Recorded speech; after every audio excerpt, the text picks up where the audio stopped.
you want to have fun? Ooh, can you maybe this light off? It's hard to see, it looks grayed out where it is. Oh, it kind of is grayed out, but we'll try that. Does that work? Yeah. Prezi.com. So you want to, someone's going to come to you if you're in an HR capacity, or maybe you're a manager, or maybe you think, gosh, someone's not doing it right, and you're like, oh, we need training. So we'll get these requests, we're like, yeah, we need you to we need to train. And the first thing we need to do is find out more. So we're going to do a needs assessment and come up with learning objectives.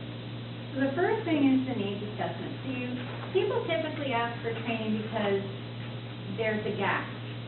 There's something that they need their people to be able to do that they're not currently doing. That's usually what happens. And you want to find out more. So you want to find out a little more background information, because sometimes training isn't always the answer. So sometimes it's a coaching opportunity where they can work with a one-on-one with a certain employee. That's not something that you want to go off and create or buy an entire training for. It's something that's more of a follow-up kind of thing. It might be a job aid that they need. It might be something else. So you want to make sure, do your needs assessment and find out what it really is. But as you're going through it, so you'll think about the topic, you find out what is it that you need, what are you seeing, what do you want to see. And you're going to interview several stakeholders. So my colleague and I are setting up interviews for the next couple of weeks for our next module that we're building at work, which is on inspiring commitment. So we've identified people that we think are in the organization that are pretty good at doing that. And we're actually also going to talk to people outside of the organization that we also know who are good at it. So like Julia Abel, who came in from Children and spoke with us. She has such low turnover in her group because people love her and they're committed to her, and you see her passion for the organization. And people on her team understand how their job makes a difference, how they have an impact. So she's really good at inspiring commitment because she gives people what's called line of sight. They can see how they fit as part of the machine. There was a really good memoir I read by a woman named Ting Fu, and she immigrated here from China, and she was part of the team who came up with the internet and 3D printing. So she's been very successful here, but she was talking about the differences between working for a startup company and then going to work for a large company. She was working for this little startup company. She was going to graduate school, and then when she finished, she really just wanted to work for this big, glamorous company. I think it might have been IBM. And that was kind of the ideal and the culture that she'd come from. And when she got there, she didn't have that line of sight. She didn't have that commitment because she didn't understand what she was doing. And she used a really great metaphor, which was, how do you tell a bricklayer to just lay bricks and not tell them that they're building one of the, a famous cathedral? So it'd be like, if you're building the Sistine Chapel, you need to tell the bricklayers what they're building for them to have commitment. So understanding kind of what the topic is, my colleague and I are like, who knows how to talk about the Sistine Chapel? So we're kind of using metaphors we've already brought in. We're going to interview stakeholders who people who will be facilitating it, which in our case are going to be our executive leadership team, and then also people in the organization who we think are really good at that. So that's going to be one of the things. Sometimes you want to interview people who are going to be the participants in the training, because they can give you some insights into what they think their gaps are too. So you're going to interview the stakeholders, and then you're going to find out, ask them, what the gaps are, what they're experiencing, what they want. Mainly, what is their desired outcome? So then you're going to put together your learning objectives. And you want to kind of try to avoid a bunch of to understand this, to understand that. You want to talk about the behaviors you want to see. So for our class, you didn't want me to just understand how to make a peanut butter and jelly sandwich. You wanted me to be able to make peanut butter and jelly sandwiches from the stakeholders for my children. So that was your desired outcome, not just to understand what those elements were. You usually want about 3 to 4 learning objectives for a training. And then once you have those kind of mapped out, you want to go back and confirm that with the stakeholders that you interviewed. And it could be some others, because you could have a different set of people that you're going to, and you're saying, this is what we've come up with for the learning objectives. Does this map onto what you're saying? Yay or nay, make adjustments as needed. And then next you're going to determine the content. So like with the example that we did with the peanut butter and jelly, and Jenny's like, you know, if you got too detailed oriented with me on how to make peanut butter and jelly sandwich, I'm going to be insulted. You need to take that into consideration. So that you want to think about your audience, and you also want to talk to subject matter experts. So when I'm working on a training that I know nothing about, it doesn't mean I can't contribute as a learning development professional, but I'm going to rely really heavily on my subject matter experts. So not only in determining the learning objectives, but sometimes the content. So I told you for my last training work we were doing leading innovation. And part of innovating is not only coming up with the creative ideas, but it's implementing it, getting it to market. So it's like, oh yeah, I made a play. Well, the play was based on an interview with one of the facilitators who's really good at, he'll tell you he's not the creative ideas guy, but he'll take that idea and he'll get it to market. Once he gets his head around it, he's been with the company for like 20 years, he can get it through. He's just really good with change management and leadership and influencing others, and he can understand all the moving parts that are going to affect us. So we did a verbal interview with him. I sent him my notes, and I said, please, fill in anything we're missing. I took that email and wrote a play. So I used my subject matter expert and put a creative spin on it. Other times, like I'm working on finance for non-finance majors, or finance for non-finance managers. That one I'm really relying heavily on my subject matter expert. Because finance is scary to me, I don't know anything about it. I'm like, I'll just be your prime guinea pig, and I'll help you come with like write-up cases and help you with the flow. But depending on if you're developing and training, depending on how much you know about the subject matter and how easy it is to access information to it, you'll rely more heavily or less on your subject matter expert. And as I said, you can use outside resources. Sometimes you're not going to build things in-house. So our conflict management class that we do, it's the Thomas Tillman conflict management. They've got a good model. It's cheaper for the company to just use that. Sometimes it's something that you know enough about and you just want to do a little more research, but you're always going to want to try to look to outside resources. Always assume you don't know everything and try to pull in other resources. You might even go outside of the company. You might have some materials that you're using from outside the company, like with our change management module work, we used a book called Your Iceberg is Melting. And we had them read as free work. And it's this little fable about this penguin named Fred, and he realizes that the iceberg that his colony is on is melting from the inside. And no one on the outside can tell. And he's got to convince everyone.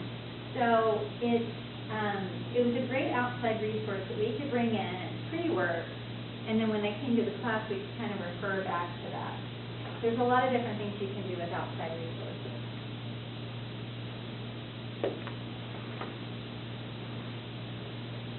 Then you need to come up with what method you're going to use.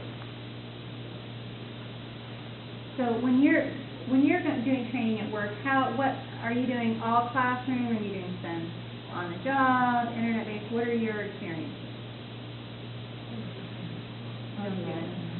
What? Ours are all internet. Yours are all internet. Who else? We have both. You have both? We have conventions. Conventions? Okay, conferences are a great way to learn. How about on the job? So you're saying you don't have any, but when someone comes in, you just say good luck, or do you sit down and work with them? Well, we're all for church, we all have our own little thing, like I couldn't tell them they just gotta do the job. Okay. I mean, if you wanted to go to training, yeah. Do you go outside? Well, when we do training, it's like they bring all the churches in our society together and they train us in whatever way. In what ways do they? Usually you sit there and no PowerPoint. Just by PowerPoint, yeah. Most Just of that's ours their are president. on- Totally better. Most of ours are done online, and that's simply because we're a conglomerate, and they want every division of the conglomerate to know what it is they're rolling out simultaneously. And that is an advantage. So you have to think about that. Most of mine are online now, but when I was in the military, most of it was hands-on. Yeah, I bet. So we went out to the field, shoot. Did you do any simulations? Yeah, we actually did. I did a simulation in a helo crash, and they put you in you crash in a pool, and you try to kind of get out, and it was pretty cool. Sounds terrifying. It is. The first time you do it, you're like, oh, but you eventually get out, but it was pretty fun. Adrenaline rush. Were you in the Navy? No, Marine. Oh, okay, because the Navy, they like drown you. Oh, wow. Yeah. Yeah. They like make sure like you're not breathing and then you have to like come back in. Wow. Sounds like a little CIA happening. Waterboarding and whatnot. Like this is one of Bernie's classes, right? Okay. Aside from anyone else, I mean, waterboarding's not real common at work, but, and what other training methods are you accustomed to? What's being your We do side-by-side when we bring in new employees. So tell us what that is. Well, we're at a call center, so what we do is we hook them up to a splitter so that they can listen to the calls and learn how others are talking. Great. And pick up on other skills before we throw them into the systems and talking to somebody they've never talked to before. We did like test systems where you can get into, it was SAP at the time, but you can get in SAP as if like it functions normally like it would, except like you can't post any journal entries or anything like that. But they give you like a packet and they show you how to do it and say, here you go, here's an exercise to do that. Yeah, so that's kind of like a simulation. So these are all good, and you never want to just assume when someone asks for training, don't assume you just need to be classroom setting. You want to look at these different options. So it's a really good, thank you. So we talked a little bit about flow when we were talking about your articles. You need to, depending on what the topic is, you're going to have all this different content that you need to put together, and you have to figure out the flow. So, and this happens like even if you're giving a presentation. So one way that helps you come up with this is something called a mind map. So it would be a central idea. Can you use a darker pen Yeah. if possible? Well, going back to. Yeah.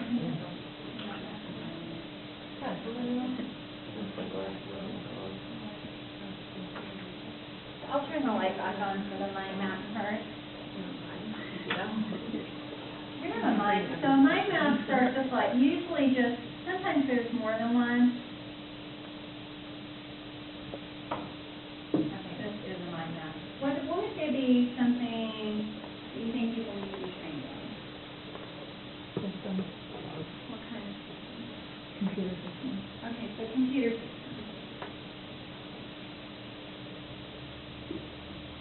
So, what are some different computer systems they want to be trained on?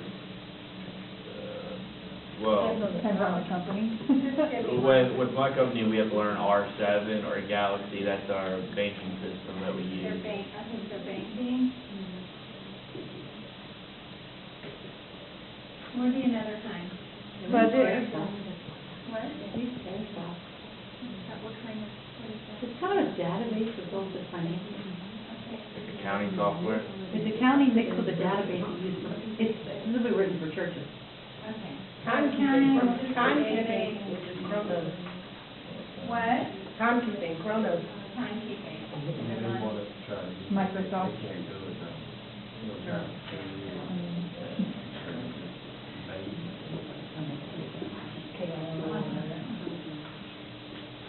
like data recording software, like for production. Well, I wonder, we use like, have you ever heard of PeopleSoft? Yeah, so people management.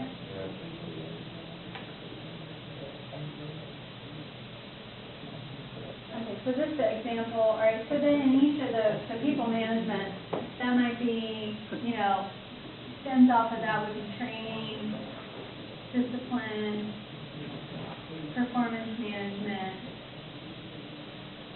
Now, this example, I probably should have picked one for you. This is, you could kind of do these in separate chunks. But let's say, for instance, so the flow isn't quite as intuitive.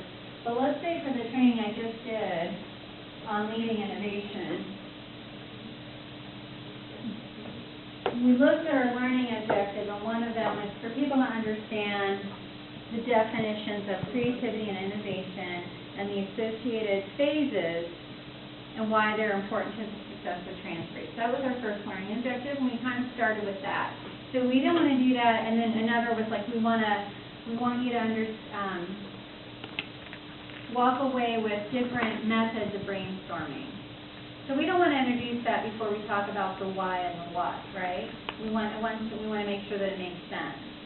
So then there was, we want to make sure you understand your role in shepherding innovation in the market.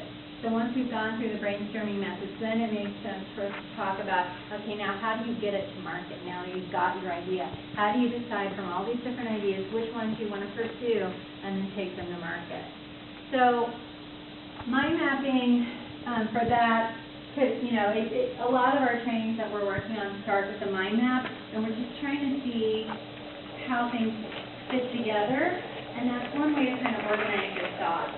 And sometimes we'll say, no, that needs to move over here, and this is kind of a stem off of that. So that's just one way to help you figure out your flow. Then you, depending on how kind of your organization's culture is, and hopefully, you know, when we go over organizational development a little bit, you'll all be change agents, and you can collect some fun and hands-on learning. But you need to think about kind of what your style is, and you want to make sure that it's relevant to the topic. So I can be really innovative, and it would be expected in a training on leading innovation. That's going to be expected. But if it was the training on finance, and they haven't seen that before, maybe not as much. So you need to think about kind of the style that you're going to go with, and if there's a theme. So themes sometimes emerge. One of the trainings we did, which was on the role of the leader, there was an article that we had everyone read as pre-work that was called "Who's Got the Monkey?" So what do you think we brought into the room? The monkeys. Flying monkeys. And so that kind of set off like a little theme. When we did change management, and we read the book about penguins and icebergs, we had little penguins, paper mache icebergs. There was a change style indicator that we used.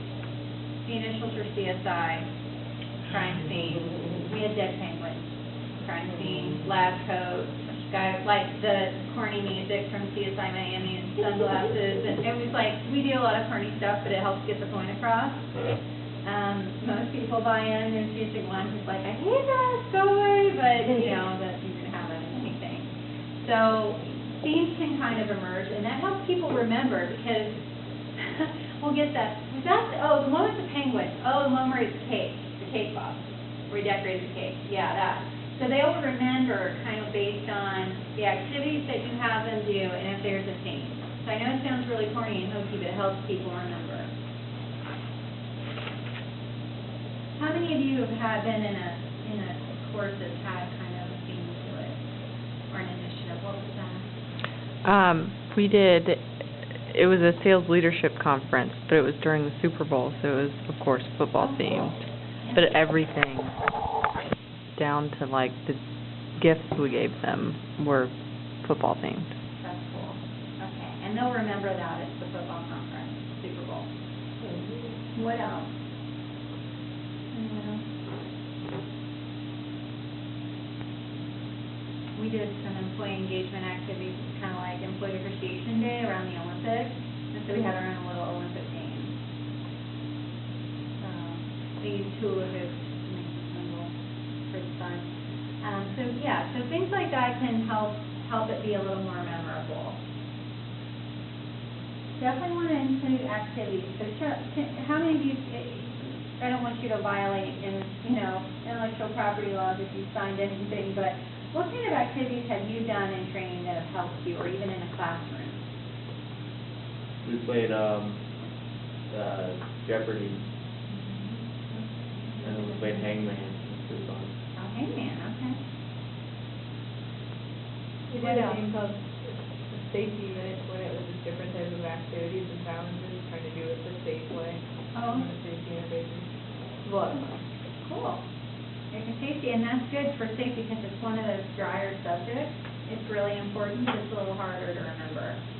So even if I would get frustrated with our safety team because they would write their own training, and they'd have like 27 slides on proper lifting technique. I'm like, how about we all lift a box and say, here's improper and here's proper, and have everyone practice it, done, check the box. We don't need to understand like laws of physics with words and slides in there. So you want to, I'm not kidding. They also had this slide about, it was like, safety is your mistress, and then went on and on and on about how she could ruin your life. Oh my God. Like, not at all sexist. It was great. It was fun. Yeah. So, moving on. What not to put in your training? I think that I'm listening to what you're saying, and I'm trying to equate that to work environments that I've been at or the ones I'm now.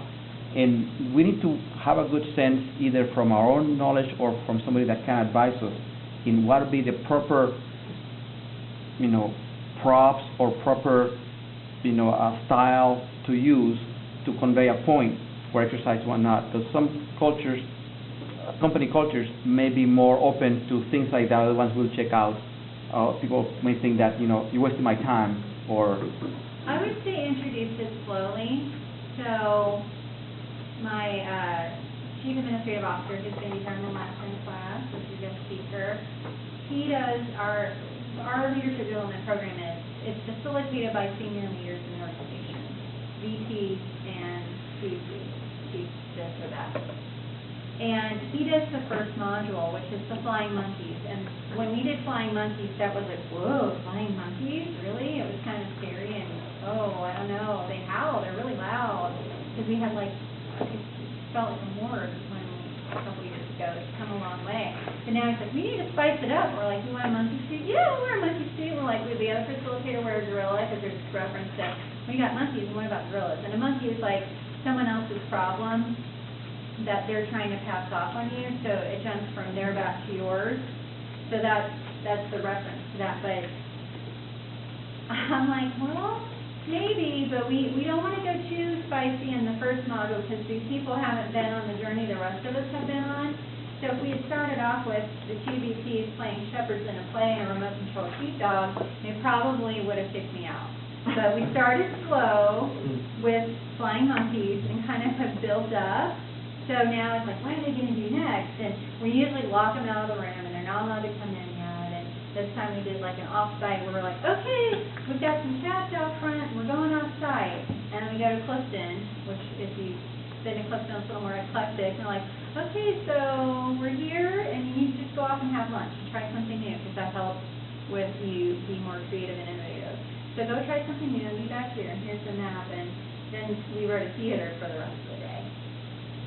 So we can't, kind of to your point, start where they are and add layers. So you want to team up with learning development specialists. One challenge in my company is that people are pressed on time because most people have to put in how much time they put into on work hours versus non-work, because that many times is billable to the government or customers, or pretty much goes and helps calculate the efficiency of the business towards the cost of the product. And when I said, okay, I need to put a training for this new system, and my management told me, said, God, people are not going to give you, half a day for this. They may give you 10 minutes, and it's impossible. Yeah. So I had to go to the business itself and do a survey and get to understand what is the tolerance of time that they could give for training. And it was what my boss said. But later on, out of their own understanding on how deep this needed to be learned, they came up saying, okay, please, we'll gather the people, give us a training. Okay. So my point is that we need to be conscious of the audience capacity for attention and time allowed to put in a content that meets the goal, but at the same time is not cut to the point that it's really got it out. Absolutely. So that's where you can bring in a blended learning approach. So you can have pre-work, something that they're not having to do in the classroom. It could be online based, it could be a book or an article that they have to read, some kind of pre-work that they can do before they come. They can do it at a time that fits in their schedule a little better. Then you can have your classroom. And then maybe there's an on-the-job learning activity that they're going to do after the fact to apply it.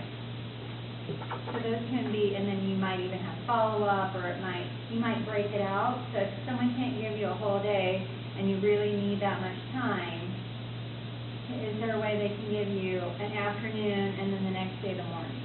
So that might work in some situations. So you want to make sure that there's variation, so that you might be in need for some lecture time. You want to make sure that you're also giving them opportunity to interact, get involved, have some activities, and have variation in that. And then you need to find out who are going to be your facilitators. So it's not always going to be HR. If you can get a subject matter expert doing it, all the better.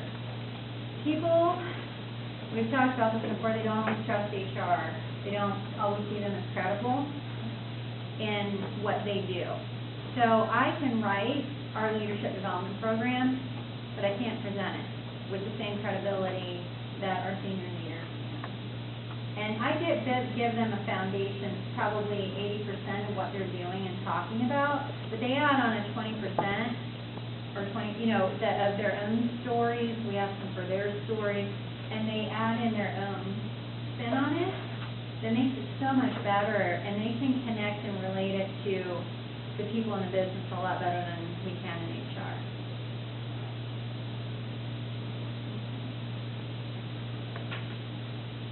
Then you have preparation. Can you turn that light off again? Yeah. Thank you. So you're going to have a facilitator guide, and I'll bring in one next week. It's like, you want to have it pretty well scripted, even if the facilitator knows it in and out. You really want a facilitator guide in case that person leaves. So try and get, even if your subject matter or expert is really the one leading the content, get them to write it down. So you want to separate things into what they need to say, what they need to ask, make sure you've got lots of questions. And under the ask, you want to put in expected responses. So that you're kind of shaping the conversation. So if the people in the room don't give that answer, they can back it up. They can give that expected response. And then you also want the do. So if you need them to point to a wall chart, go ahead and put that in. If this is a point in time when there's support people, maybe there are HR people in the room who are supporting, they're going to get up and pass out, a handout, that's when that happens. So just really having that well scripted, you need to put in there what are the materials that are needed for those activities. So I usually do it in a table, and I'll have the core. The core is all in here. So if there's a slide, I'll put a picture of the slide. Then there's like the say, the ask, and the expected responses. And then do, if there's something, and I usually make that like in bold, and I just to show that it's a little different. Otherwise, if it's all formatted the same font, it gets a little confusing for them. But anyway, over here is where I'll put materials needed.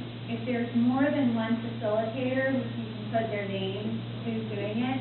And then you want to put how many minutes.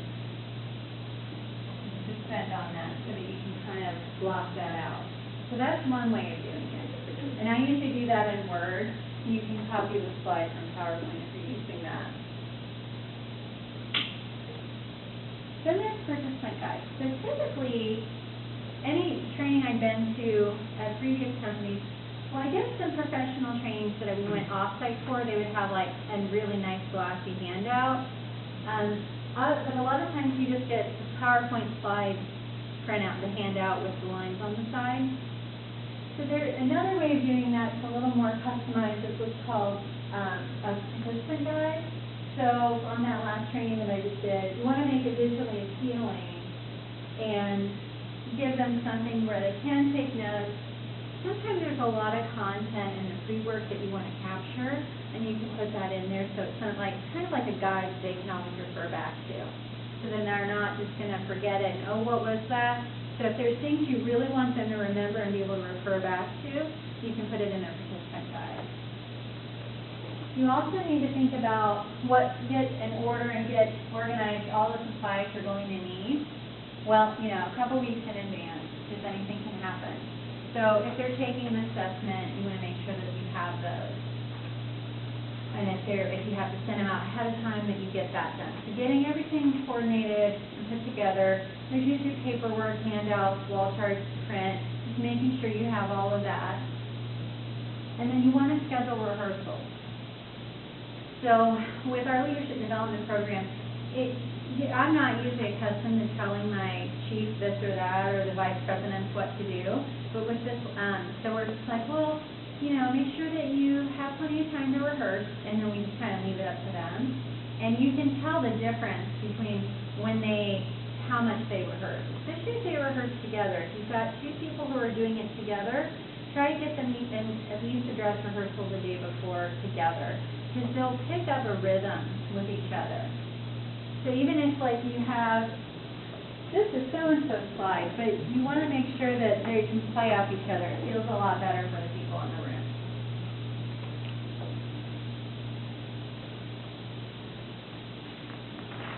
And then the final is when you're going live. So if most companies are going to track your attendance, make sure you've got a sign-in sheet, and that you get, and if anyone comes in late, make sure that they sign. And then you want to check for engagement. So going back to what Tim had said earlier, with the speaking points, you kind of want to watch the people in the room and see if they're engaged. And then adjust accordingly. So whenever you're talking or you're observing, what do you see? What are you looking for in terms of engagement? What do you notice? Eye contact. So people are looking at you, or they're on their cell phones, but How do you feel when you're talking and someone's on their phone? Disrespected. Well, coming from a student aspect, when I was first as a student, I would kind of relieve people who were on the phone because they weren't paying attention to me. But if I'm actually teaching a class and and then people are just on the phone, that kind of well, they don't really care about the subject matter. So why should I give this presentation if everybody's on their phone doing nothing?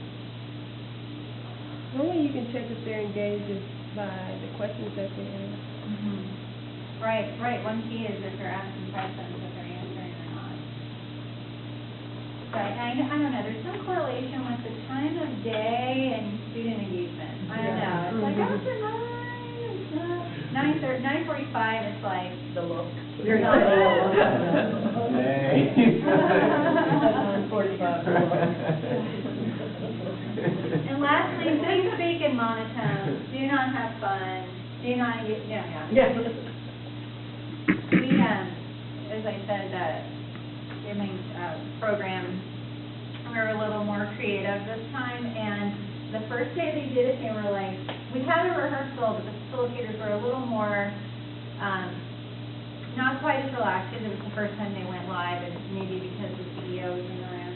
But the second time they did it, which was the last one, they were so rowdy. They had so much fun. They had all these inside jokes they developed, and that they were just getting the room going, and it was a blast. I mean, it was really fun to see them, and what it did for them was really make them seem authentic, and it helped the people in the room relate to them.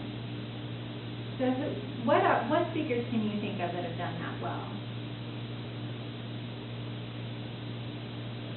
They told funny stories, and they were funny people.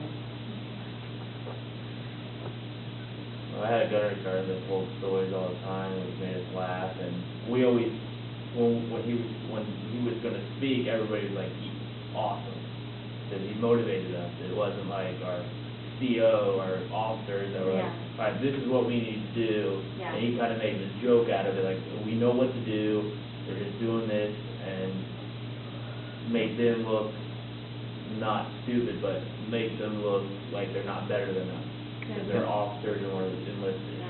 To me, So that you can relate to them more. Yes. You feel more connected. to me, the jokes or the light conversation in a training needs to be in context of the topic, so that it ideally will have a message. It's part of the learning. I mean, if it's really completely off topic, it's like wasting my time, That's a good point. Get back to topic. All right, so that is our path to training. What questions do you have on that?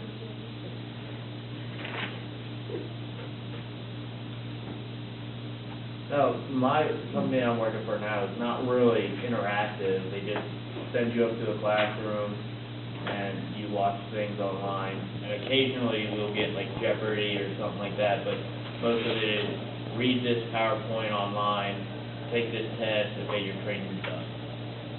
So, I mean, How engaging is that? it's kind of boring most of the time. I just click through it and guess on the answers. All I do is have to get a 60%. Oh my goodness. So it's like, it doesn't even, and she goes, if you don't pass, I can go back and we can answer the questions together. We'll talk about when we go through the book lecture after break, we'll talk about different levels of understanding. So, in the different levels of understanding. So, a lot of times we'll just get that survey out from time to time, and I just think you can see that. So what you want, because very often it's really things that should be, that sometimes